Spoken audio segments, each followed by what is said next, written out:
Muli mga kapatid, pakiusap lang po, pwede pong pahiram na po, lang po ng inyong mga pakinig kahit sa mga ilang minuto ng ating pag-aaral sa mga ganitong mga pangunahing panlunas, no, na tinatawag na first aid sa mga karamdaman gaya ng talamak na kuto sa ulo, no.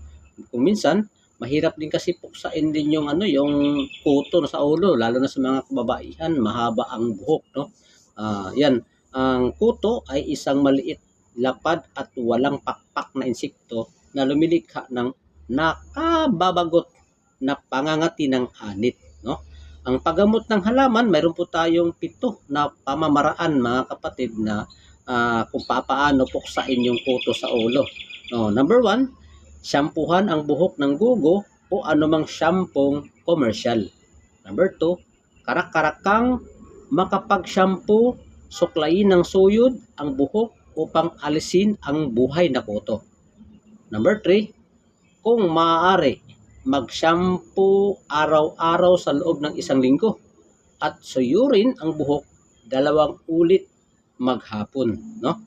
Number 4, upang maalis ang mga lisa, basain ang buhok ng mainit na suka 30 minuto bago mag-shampoo. Suyuring mabuti ang buhok, no?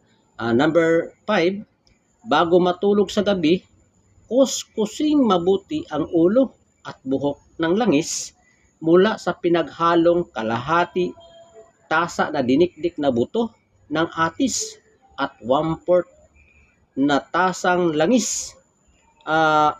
Balutin ang ulo ng malinis na damit at bayaan ito na buong magdamag. Shampoohin ang buhok kinabukasan at suyurin ito pagkatapos. Number 6, gawin ito araw-araw sa loob ng 3 hanggang 5 araw o hanggang ang lahat ng kuto at lisa ay mamatay. Patayin ang mga ito kapag naalis na sa buhok. Number 7, panatilihing malinis at suklaing mabuti ang buhok. Huwag gumamit ng suklay ng iba.